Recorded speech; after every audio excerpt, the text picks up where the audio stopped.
late 70s, 6 couples and 3 children took part in a unique experiment. They chose to spend 13 months living in the Iron Age. Forsaking all the trappings of the modern era, they lived, worked, slept and ate as their ancestors would have done 2,300 years ago. Can I have one person hold each leg? Yeah. Where do you reckon to stick it? The series, brainchild of television producer John Percival, was the first ever reality TV programme. But it wasn't built on conflict and artificial pressure. No one was voted out, though some did choose to leave, and the cameras only visited for 2 days a week. That's when you can tell us it's not. 30 years on, What Happened Next revisits members of the group to find out how the experience shaped their lives, and what became of the people who chose to live a year in the Iron Age. I don't take the view that I should live a primitive life because I am an Iron Age man. I'm just 2,000 years later.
Living in the past was an experiment in reconstructing an ancient way of life. For one entire year, a group of 12 young people and 3 small children first built, then lived and worked on a replica of an ancient British farm, cut off from the modern world. They didn't attempt to become ancient Britons, that was obviously impossible. But for the whole of that year they wore, or didn't wear, the same kind of clothes, lived in the same kind of buildings, raised the same crops and livestock, and used the same tools which archaeologists and historians tell us were used more than 2,000 years ago, in the Iron Age. From the moment I first heard about the project, when Sarah presented me with a newspaper article which had some details of it, I knew instantly that that was what I really wanted to do. I hadn't crystallised it in terms of an Iron Age project, but I knew I wanted to live in a primitive way, and that was this absolutely identified with what it was I wanted to do. The settlement, about an acre in extent, was laid out in a woodland clearing on the high chalk downland of North Dorset. Here, in early spring, the volunteers had to set out to build their own home. For the first few weeks they wore modern clothes and used simple modern tools, but the materials they used and the plans to which they worked were authentic enough. The site plan was based on archaeological excavations of real Iron Age settlements, one of them only a mile or 2 away. The positions of the buildings are indicated by dots representing the post holes where the main supports were dug into the ground. These formed the only blueprint for a whole array of buildings clustered around the big roundhouse, which was to be the focal point of the village, and the place where all 12 volunteers would have to live. But for the moment, they had to put up with tents, modern camping equipment, and imported supplies. They had to build their prison before they could live in it. We went with an expectation that it would be hard, an expectation that we might not succeed, that I thought that I might become ill or injured and it might be quite serious, but I was willing to do that and try and see this project through and stick to the rules we were given. Everyone was given a crash course in Iron Age techniques before they started. Well, I think I might make it. The rafters of the roundhouse had to be carried on a ring beam supported by an inner circle of tall oak posts. This kind of carpentry isn't an exact science.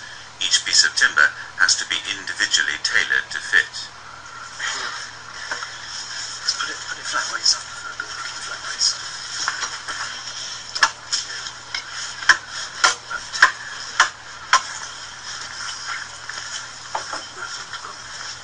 Move back. Just onto the thing. Put it down, Peter. Okay. Drop it down and rest there. No, don't push it, because you'll push over the stone. As work on the roof went ahead, they began to prepare for the next stage of the building of the roundhouse, the daubing of the walls.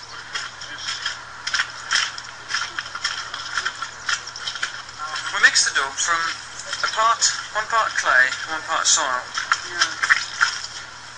The worst part of it really is getting the lumps out of the clay. Once the clay is even, you mix in enough soil to make it sticky, and then you mix in quite a lot of either pig bristle or some sort of animal hair and straw. It stays very easily on the walls if you mix it right, so that it's fairly sticky.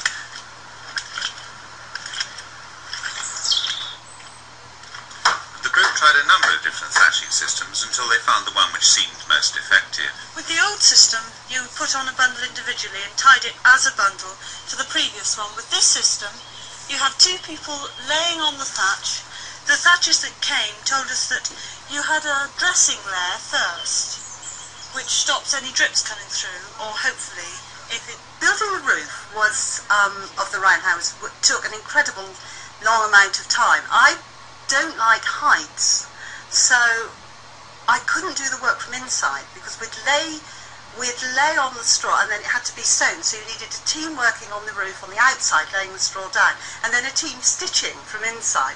But when we were about 2/3 of the way up, I did notably actually fall off, which meant that I slid down like a huge slide, zoom, onto the ground. The wettest spring of the century didn't help, and delay followed delay as they struggled to finish all the buildings in the teeth of the cold and wet.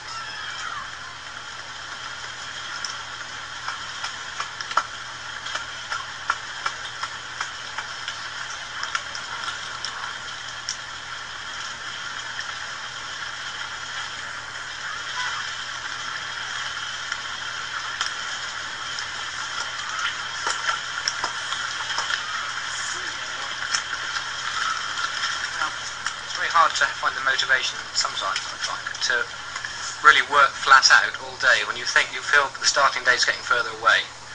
I think the real motivation that I'm looking for is having to be self-sufficient, having to produce all my own food and things like this. And at the moment I feel, we're piddling around, not getting started. The first time of the project, before we actually got into living in the house ourselves, was sheer hell. It was very cold, it was very wet. It was extremely hard work, and it was quite hard to keep the morale up. Several of us at that point in time questioned whether we were going to see it through. If anyone was going to give up, now, if ever, was the time to do it.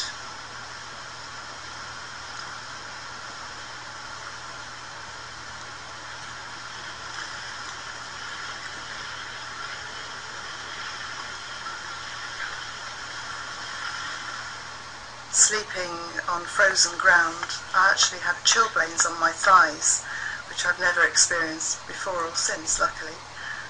It was very uncomfortable. We were wearing our ordinary clothes, but without the 20th century washing facilities, and it was actually very, very difficult.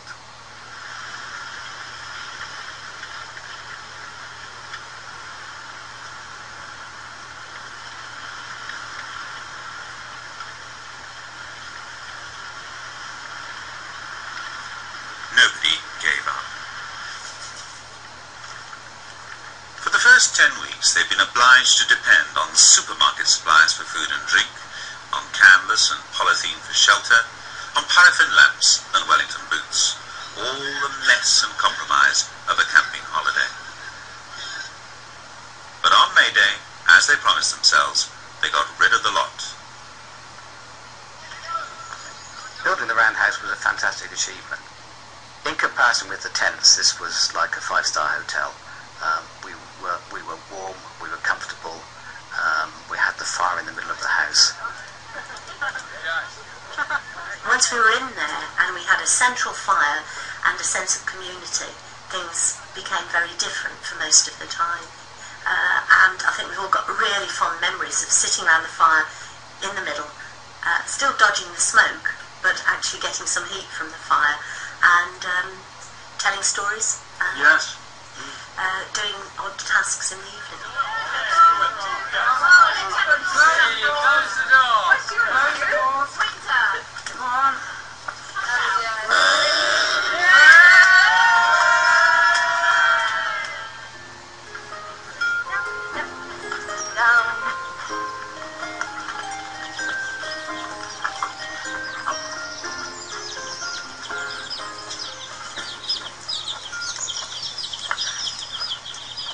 Milking always had to be done before breakfast. Lindsay was one of the volunteer milkmaids. Another was Sarah. Later on in the year, people would have swapped jobs quite often, but at this stage, most of the milking was done by the 3 girls. Goats prefer to be looked after by the same people every day, otherwise they get anxious and confused.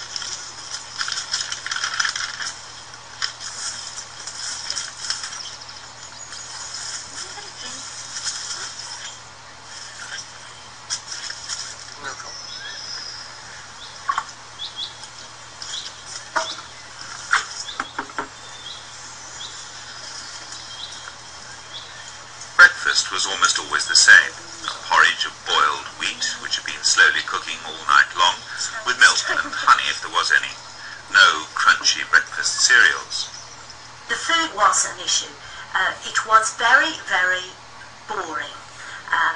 We ate boiled wheat for breakfast every day, except Sundays. Sundays we had a treat. We had a little bit of our homemade bread, which was unleavened, very heavy, very solid, and a smear of honey, and maybe a smear of butter. So that was our treat. So the diet was very boring.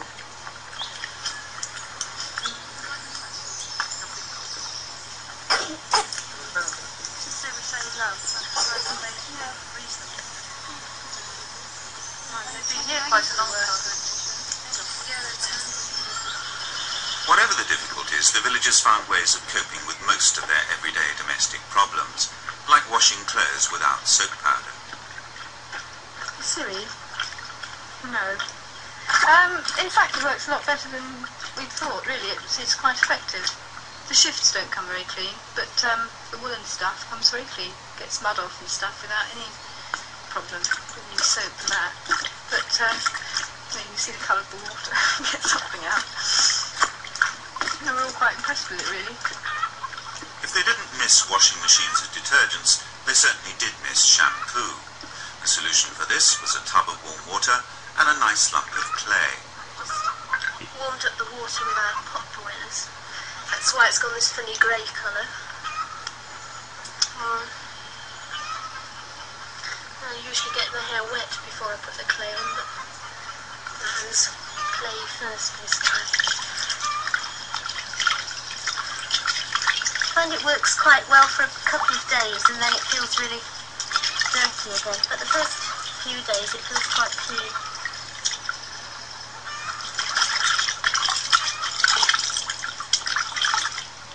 We did wash during the project. I mean, I don't think Iron Age people probably would have. We used clay slip to wash our hair and warmed up some water, and that doesn't leave it feeling clean. I mean, it'll go squeaky and it feels quite clean. I don't, not clean by today's standards, bouncy and shiny, but it made it clean.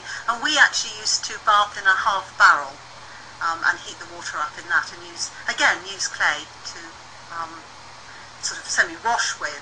We did find, because we slept in the sheepskins and they were never washed, there's quite a lot of lanolin in them, that we got little brown elbows and knees were always slightly brown, had little greasy marks on them that didn't come off. But you can't see yourself, there were no mirrors, so we didn't know what we looked like.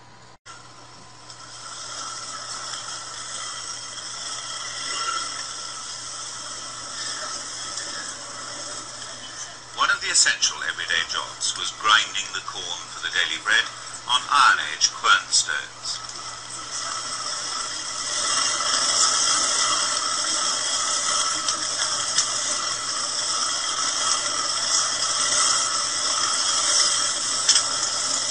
They ate corn for breakfast, corn for tea, corn with everything. But one of the other staple foods was cottage cheese, made from the curds of soured goat's milk, drained in a linen bag. At this stage, everything was a bit of a struggle, even finding a way of baking their bread.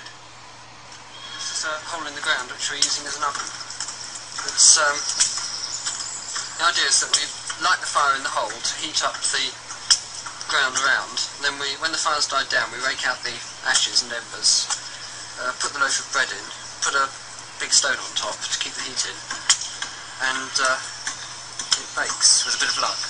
But we're having a bit of problems with this one. The loaf I'm going to put in now has been baked once, and this is going in for second firing now. It wasn't just the practical difficulties of getting enough to eat. They also had to come to terms with the emotional tensions created by living in close proximity with relative strangers, cut off from the outside world. I asked Jill and Pete if this was a problem. Yes, it's difficult, but I can't think of a way of explaining easily how it's difficult at the moment. No. Well, the way we are at the moment, we haven't got any privacy at all, and so even when we go to bed at night, you can't even whisper things, yes, when we really. want to curse about Sarah You're sure Rockcliffe, that you can't everybody else do it because she's listening to you. I mean, supposing you did want to say things secretly. Perhaps that's just a silly thing, to think that we do want to talk, have privacy when, talk amongst ourselves. Well, we do, because, I mean, you do talk about people, you do express opinions on people. Yeah. And you can't really do it. Yes, I do. I talk about you all the time. Especially that, Or even made love. Yes. Sorry. yeah, that's difficult as well. It's all right, You have to the get weather's up fine. early, you see, or go to bed late. Yeah, You that's have to right. get up early and go outside. Yeah. People go for walks a lot more than they used to when we were living in tents. They don't know what it means exactly. They do. Nightly ramble. Some people were noisier than others, and I could name names, but I don't think that would actually be a good thing to do at this point. And you just really ignored it, and just went your own sweet way. Wasn't actually something we discussed, was it? I don't think. No, probably not very much. You just, as other things in other people's habits or whatever was going on, we did give each other that privacy, I suppose, which wasn't really a privacy at all by today's standards.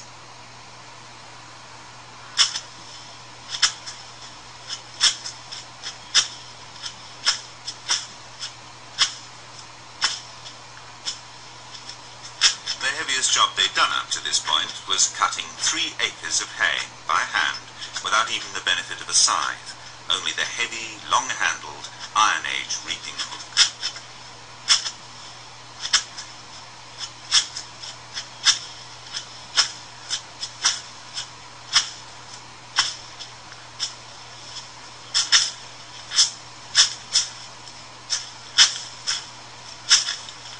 How hard do you find it, John?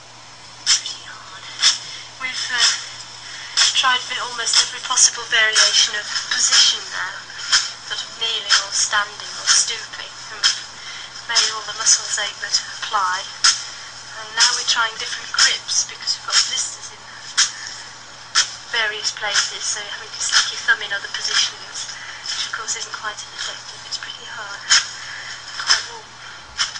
The whole group of us spent probably 6 weeks cutting hay that was used over the winter to keep the animals going. And because our scythes weren't sufficiently sharp, it took far longer than it probably would otherwise have done. And after we cut this hay, it had to be carried back about a mile, wasn't it? Yeah, to be stacked. So it wasn't actually backbreaking as such, it was just so time-consuming, some of the work. They took in at least 3.5 tons before they finished the job, and every wisp of hay then had to be carried by hand the half-mile back to the village. As an exercise in primitive agriculture, the Iron Age village was beginning to be a working proposition. not just an experiment, but a truly self-supporting farm. Does anybody disagree with us handing it all out and each having a piece of it, so we take a share of the bad luck? Iron Age chieftains may well have ruled by the sword, but for volunteers from the 1970s, decision-making had to be democratic. There was a mysterious burn on the May Day cake, which reminded some of them of a Celtic superstition, and they argued for hours about how best to divide the cake. We started off with a very formal decision-making process where the cooks of the day, that was one couple, chaired a meeting at lunchtime, and we discussed all the issues we needed to discuss and made decisions on them. And gradually, as the time went on, this meeting petered out, and the decision-making process became more and more like a sort of working informal anarchy, where you try to identify whether a decision was important or not, consult with a few people if it was mildly important, consult with everybody if it was a big decision, and there was a sort of consensus type of approach, and decision-making really evolved as the year went on from a very formal start to a very informal way at the finish. The bean harvest was a disaster, and there had been some people saying, come on, we need to get on and harvest these beans, and some other people saying, no, let's wait till they get black and dry in the pods. And then there was a big lot of rain, and 90% of them or more dropped out of the pods onto the field. So that was a disaster.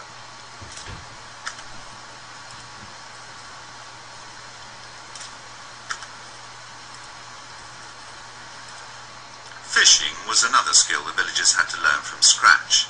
They had the use of a stream a few miles from the site, but they didn't manage to catch many fish without modern tackle, so they decided to set up a big fish trap in a nearby lake and try the full frontal approach.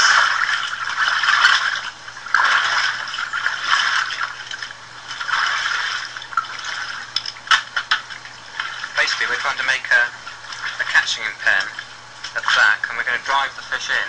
We're making a funnel to drive them into the back of the pen, and hopefully if we keep people on the entrance, they'll stay in there while we go around with nets or spears and try and fish them out of the water.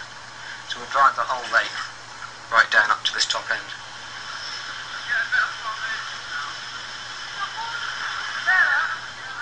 John Percival kept telling us about in Africa. When I was in Africa, I saw this, or I saw that, or I saw the other. And for him, the thing that he really wanted to do was to get us to go fishing African style. And he told us that this would really work, because he'd seen it done so many times.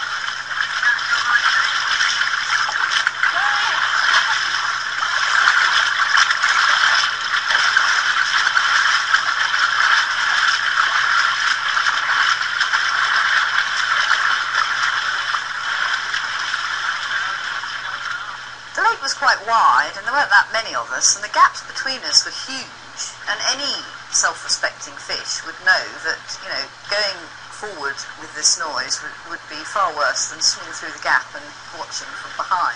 So any fish that were there got behind us, and we carried on down the lake, and sure enough, get to the end, no fish. However, John's idea of how deep it was actually knee-high for everyone, so there is a lot of film of bare bottoms. What do I want? Oh, I want it artistic, proper. I'm artistic. No, I'm artistic. Unless you do it properly, my chances of being a sex symbol are ruined. Yes, I was quite shocked. I think because we've got to know the camera crew very well, they were coming maybe twice a week to film us. They became our friends, and we got very relaxed with each other. Taking our clothes off. We were very hot. It was a very hot summer, and we almost forgot that the camera crew were filming. And now I'm quite shocked to see images of myself on the TV with not very much on.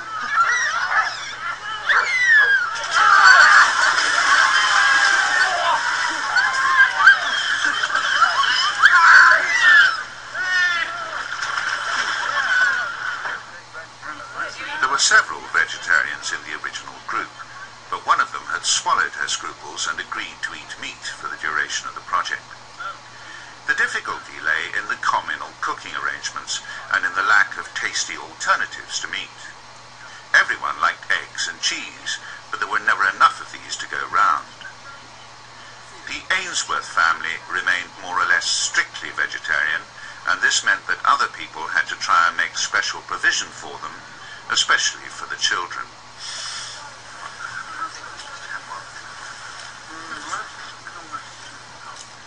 The whole group also had to face the trauma of slaughtering their own animals.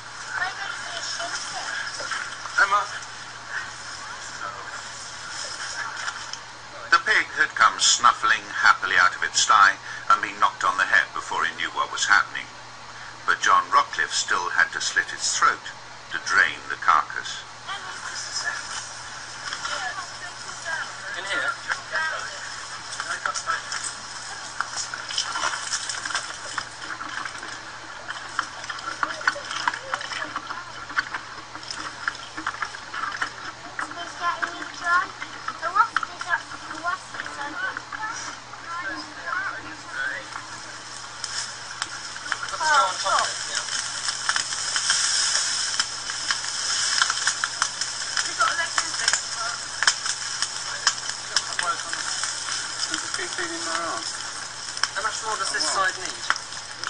Although they'd been prepared for it, none of the volunteers took the killing lightly.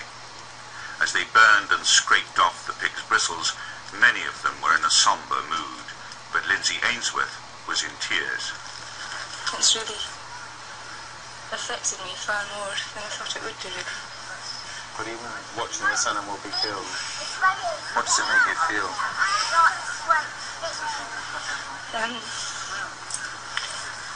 It just confirms that I'm right, really, I think, for me, personally, to be a vegetarian.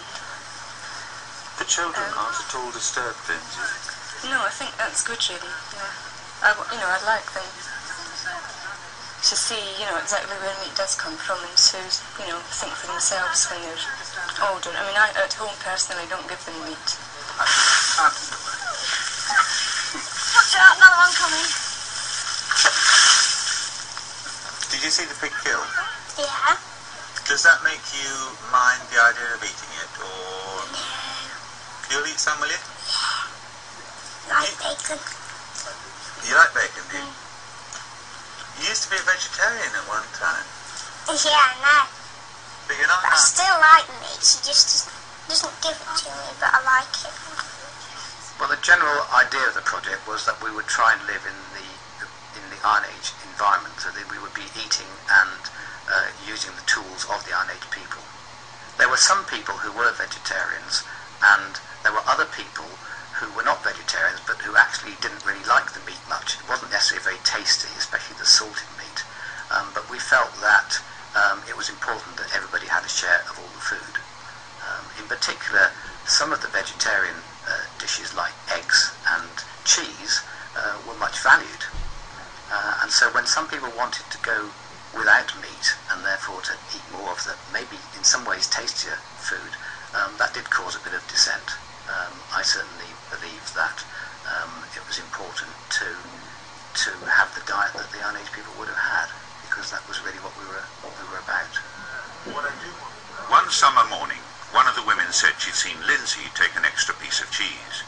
Lindsay said she needed it for little Robin, but that didn't stop the row. Shouldn't she have more? I don't eat no, but you can't then turn around and say that you didn't see it. I'm not eating, I didn't say it, like I said to you this morning, I said I didn't like meat. I gave up meat for moral and religious reasons, the same reasons, but practically is what you gave it up for. And since I've been here, I found it difficult to eat it at first, but I don't mind it because I spent such a long time telling myself this is flesh, I don't want to eat it. And so I came here and had to say, this isn't flesh. I've got to start eating it again because there isn't anything else to eat. And it was difficult at first, but because I don't mind, I ate meat until I was 21 or whatever it was, 20 or 21 anyway. And I don't mind the taste of meat. It was for different reasons that I didn't eat it. She's allowed to like the taste, and having Yes, decided I don't mind the taste. Well, but I'm having saying decided I don't to think eat it's very it fair here, then. having decided to eat it for here, Sian you to can't say throw then in her that face. it's She had 5 helpers. trying to It's fit not in that logical she's for a start. doing it. Lindsay found herself unable to eat meat, which makes Iron Age life very, very hard.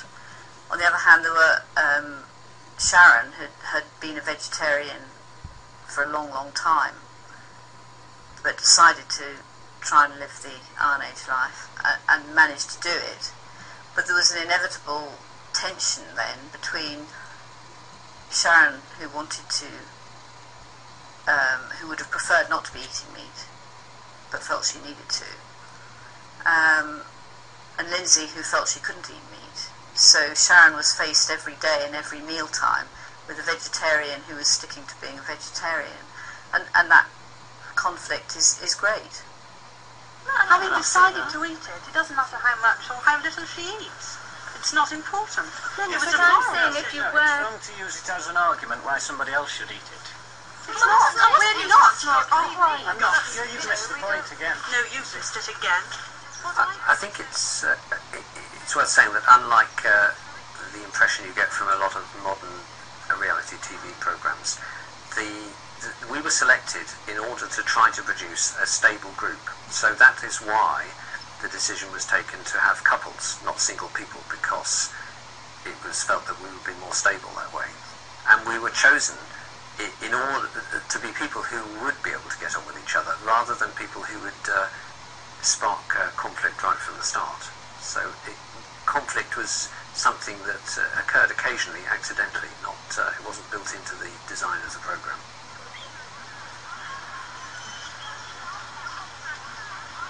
The Great Wicker Man, the prehistoric original of Guy Fawkes, was erected on the 31st of October for the Celtic festival of Samhain, which later became the Christian Halloween and is now all mixed up with Bonfire Night. The villagers were determined to have a proper pagan festival. We'd started making the Wicker Man, collecting the stuff a whole month beforehand, because we reckon it's a pretty big project that would take quite a time. We decided that if it was going to look at all impressive, we'd got to make it at least 12 feet high, and in the end it turned out 15 feet high. Then when we'd stuffed it with straw and bits of wood, in fact it was so heavy that we could only just get it up. In fact, when we started putting it up, we thought we wouldn't be able to. But it was just the limits of what we could manage, which was quite pleasing. In a little symbolic mask which they devised for themselves, the villagers enacted the ritual death of the sun god, Labada.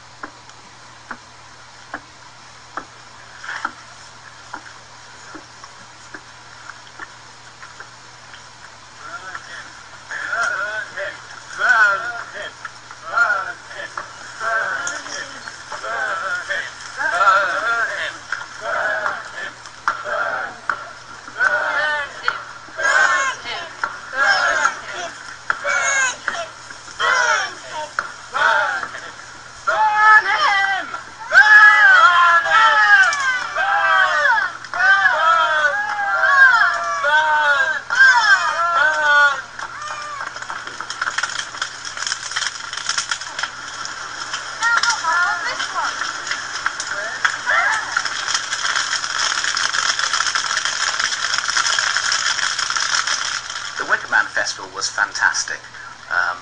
We decided to make a Wicker Man, and we were very good at managing with Hazel, and we just thought, well, this has to be big. So we carried on and we carried on, and he got bigger and bigger and bigger. And it was in the autumn, and we harvested a lot of elderberries, we had our honey, we made elderberry wine, and we had lots of it. And what we did, because we had a sparsity of luxuries, rather than have a little bit every now and then, we'd save it up for a festival. So we had a large amount of elderberry wine, and there was lots of fire and lots of flame, and it was a great night. They're not bigger, but it'll be tough. Oh, yes, I'll have that. No vegetarian. When you live a life which is in the same place doing a similar thing every day, a sort of agricultural milking the cows type of life, a festival every few months is something that you really look forward to. You have a big bonfire, you kill an animal, you do things you don't do, you play a few party games. Works well.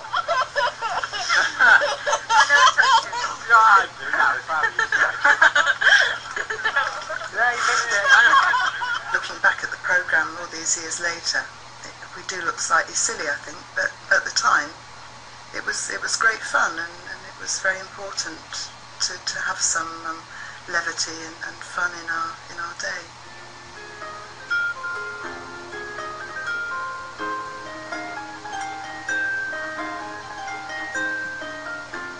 It was the Ainsworths' concern for their children which finally prompted their departure.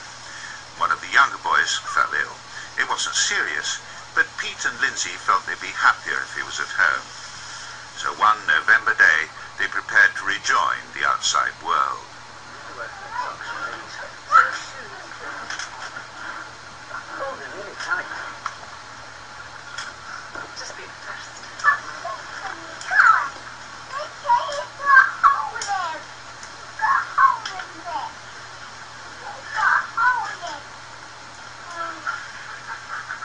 Most of the others got on with their work as if nothing very much was happening.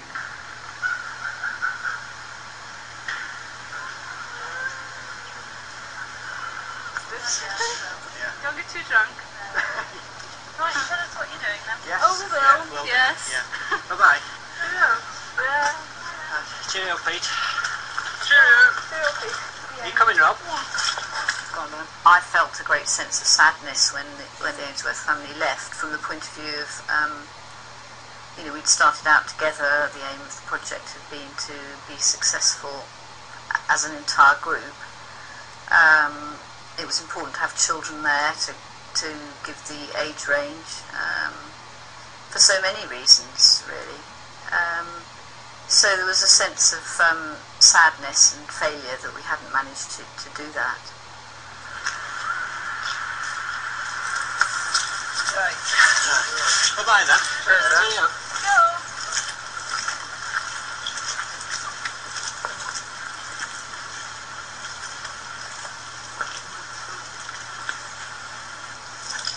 It was a big change when they left.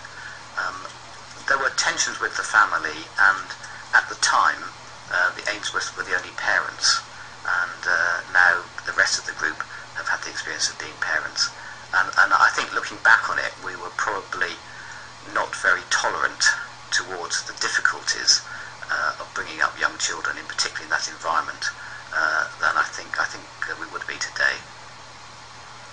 As the year's project drew to a close, it was time to get an outside assessment of the success of the venture. Professor Barry Cunliffe of Oxford University asked about every aspect of the project. Well, what about the burnt flint? How do you think they could have come about? Because, they're found in vast quantities. Well, what sort of quantities? Because every time you light a fire in a pit, if the soil's flinty, some of the flints fall in, and then so we make charcoal in these pits like this. And then you take the charcoal out, and at the bottom you've got charcoal mixed with flint, so you fling it all out, because it's no good leaving it at the bottom. The next time you do it, more flints fall in, and you throw more flints out. And these came about from your making charcoal? Yes. Yes, some I've just pulled out of the side of the pit. You can see the ones that are still earth on one side and burnt on the other. And the others were ones that have been thrown out from a previous charcoal burn. Yeah. For me, it was a completely unnerving experience just now to walk around the enclosure, because as an archaeologist, I deal with the debris, the detritus of other people's lives, their rubbish. And what I noticed particularly was the rubbish and the remains of activities, the charcoal burning and things of this sort. And it made me think about activity in a way in which, with all the will in the world, I don't think I've ever thought about it before. So in just pure personal terms, I will never be able to look at an archaeological site in the same light again. I shall go round now and think, it simply broadened my vision of what is possible and range of explanation. The new agricultural year had already begun. 12 months before, the project had begun with the birth of the first goat kids. Now, once again, there was new life in the Iron Age village. There was no doubt that the village could sustain itself indefinitely, but the year had come full circle. For 12 months, the villagers had put up with a standard of living which would appall the inhabitants of the poorest slums in the Western world. They'd not been hungry, and they'd never been really cold, but they had been poor, and on the whole they'd found the experience challenging and enjoyable. They'd also gained some insights, though the experts will continue to argue the toss, into what it was like to live in the Iron Age. But now it was time to return to the affluent society.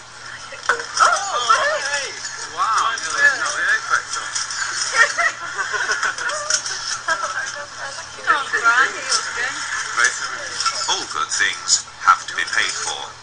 The champagne was a present from the press. No, I just ran out of the label, just a bottle of the... If the glass is nice and high. All this way, that's Elliot. On the 30th of March, they walked off the site, clutching bundles of possessions which they'd made for themselves during the year.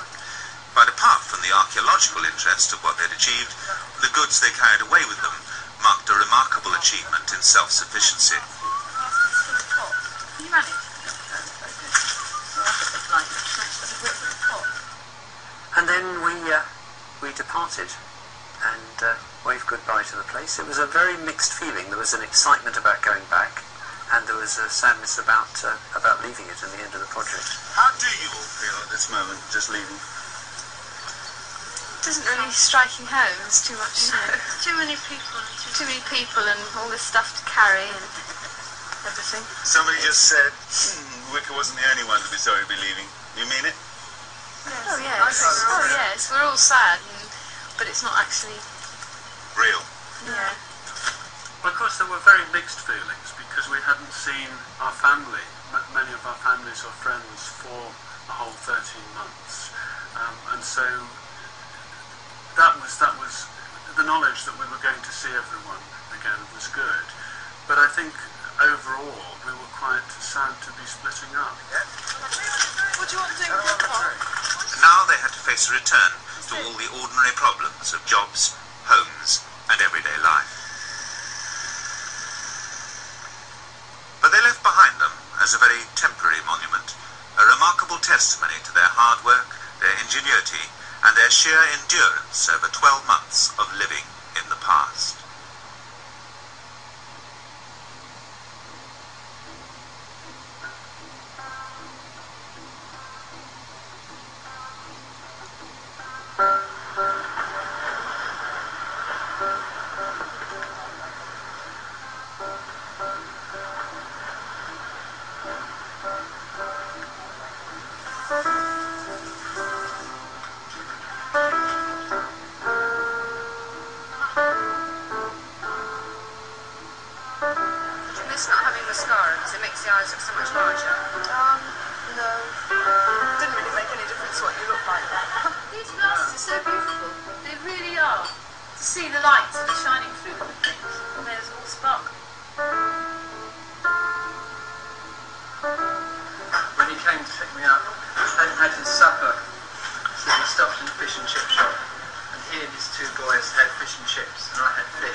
Someone else's business, and I go along there and I help them out blacksmithing. So it's something I'm still doing, still trying to get better at. Well, each one, we first of all put drops in their eyes, which is a salt solution with some eye brightening.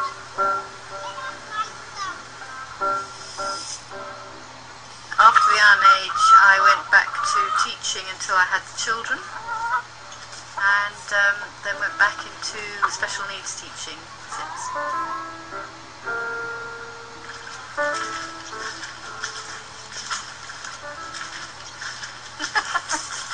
Marvellous, I can walk in the field, my feet aren't cold, I'm not having to worry about treading on sharp things like flints. Actually, you don't get much flint here, but that was a problem in the Iron Age, the sharp flints cutting your feet. Really, what can I say? Everything about them is just perfect. I remember having quite a long time of kind of thinking about, well, how much of the Iron Age do we keep with us and how much do we return to the modern life? We don't want to be known forever as the... No, it's basically a lifestyle that is quite satisfactory if you're being Iron Age. Immediately ceases to be satisfactory when you return to modern life. And it was a strange adaptation, though. I felt probably it took a couple of years after coming back before I really felt at home and at ease with the modern living. Yeah, okay. Come on then. Right, okay. This is a good try. Okay. Down, do you want to put it in the back? Jill, Sarah and I do, all three of us work in special education, bringing the children out and creating things with them, being outside with the children in a free environment, I think develops a different learning opportunity, and I love it.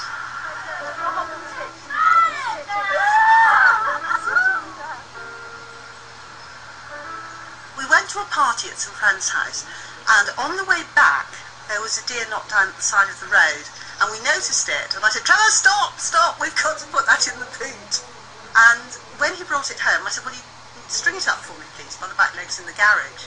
And although he'd been brought up in the country, the fact that I'd got the kitchen knife put on a plastic pinny, got a bucket and gutted it, well, I think it did surprise him slightly. And I had forgotten that I knew how to do that, really. It was second nature, almost, to just think, oh yeah, right, here's a deer, I don't want to waste it. I'm sorry that it's dead, but I'm going to eat it. I like venison. It's really tender. It was quite a young deer, I think. So I'm just chopping this and I'm going to marinate it. I think it's small enough, probably. But you can see on this that it's actually got some blood in it. It's where it wasn't drained. It wasn't hung as soon as it was killed. That's a direct result of the Iron Age project. The fact that it was almost automatic. This is food. I like venison. It's dead already. I want to eat it.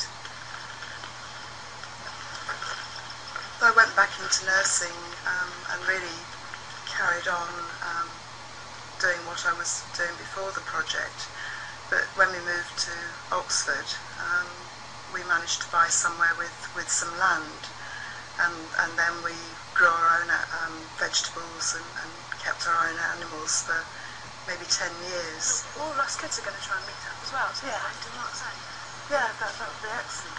Yeah. Mum and Dad brought us up on a little small holding, and so we kept sheep and chickens, pigs, geese, ducks.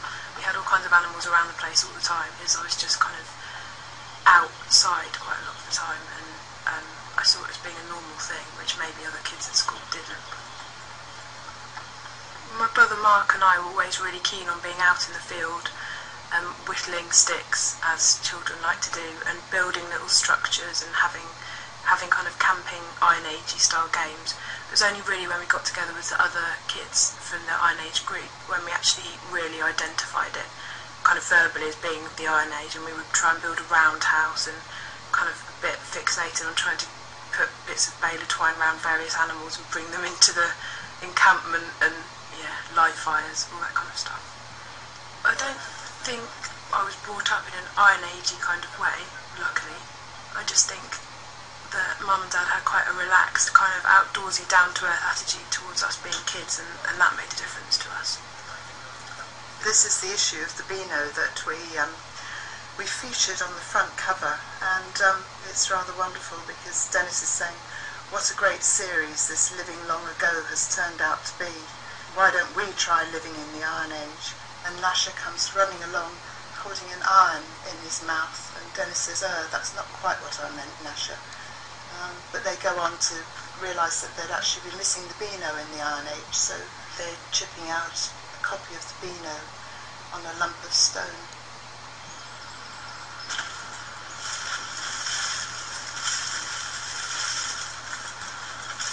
You just happen to have caught us doing some wattle and daubing today. What we're going to do is to cut some hazel fresh from the hedge and then mix up some daub.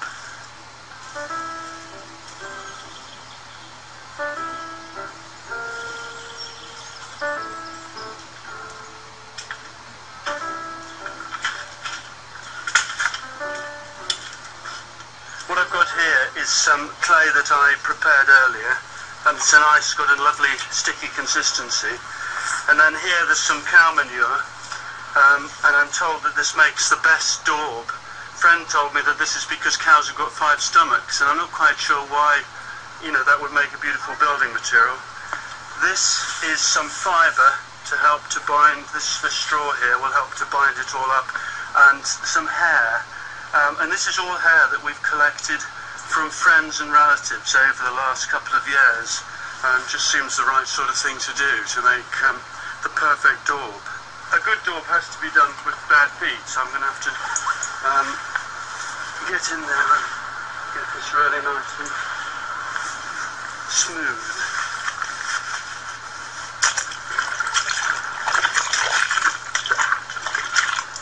I don't think there's room for me, is there, to join you in there? Time for the manure? Whatever it's called. Super stick. Feel that beautiful green smell to it.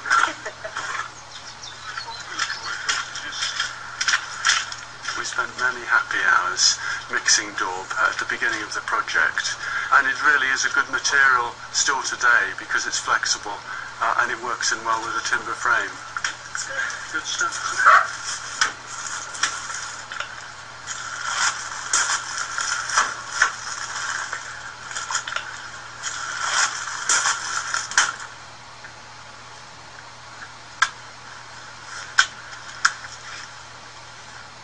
We are wattling and daubing the porch. We are keeping sheep. I grow vegetables. We could be doing all those things without having done the Iron Age, but that has given us a certain amount of skills which we have carried on. He likes to work with his hands. I like doing things with my hands in a practical way, and I think that yes, that was useful in the Iron Age, but we still would have done that to some degree. And I think it's more difficult for us to see how Iron Age we are. We haven't made a lot of money. That would have been useful.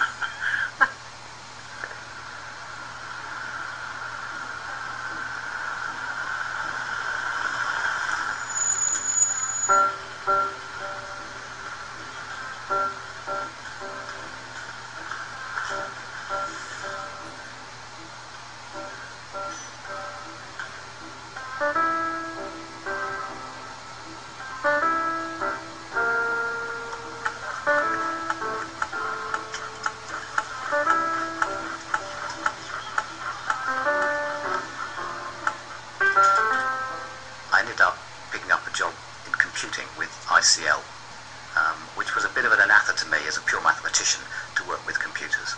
I worked there for just 3 years, and the opportunity came up to set up in business with a business partner, and in 1982 we formed Swift Computing. We've got some very high-profile clients, people like HSBC and B&Q and the AA. We've now got in the whole group probably 80 plus staff, and that keeps me fairly busy. It would appear that working in a high-tech environment is very different from working as an Iron Age man. But I would say that we are the same people. We are making the best use of what we've got about us.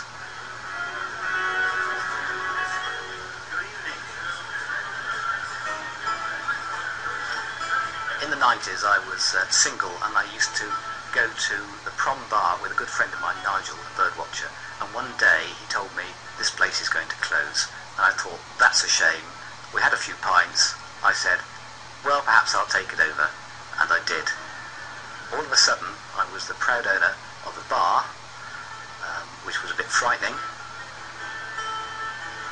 We have fantastic live music, and it's a great pleasure and a great relaxation for me. You're wearing out the ground. I don't take the view that I should live a primitive life, because I am an Iron Age man. I'm just 2,000 years later. Your future's gonna be your best. Your future's gonna be your best.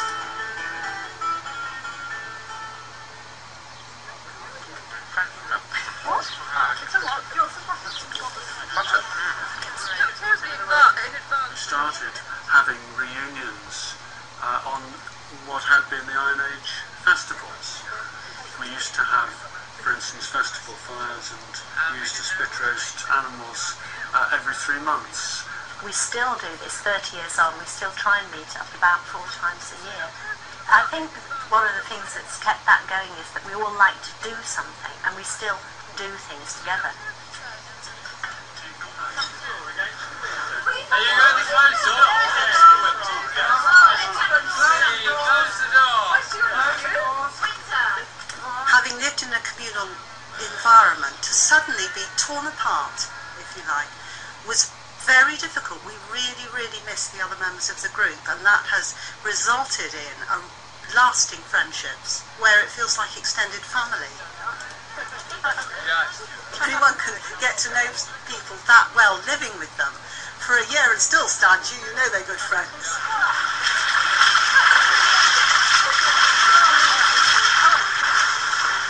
Same.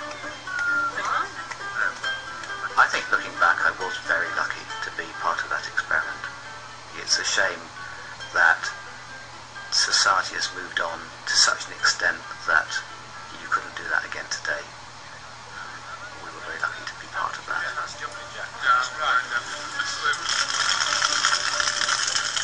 We've had the privilege of living a different lifestyle completely, but without any of the drawbacks that there could have been if we'd been doing it by ourselves. So what are you going to do then? You're going to have solid bars alternating? I am eternally grateful to John Percival for providing this opportunity to do such a satisfying thing.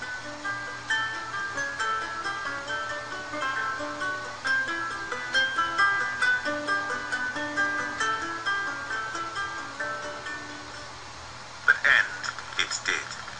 I set fire to it myself one spring day a few weeks after the group moved out. The landlord who'd borne with us so patiently through nearly 15 months of disturbance of his estate couldn't risk the quiet corner of the woods becoming a tourist trap.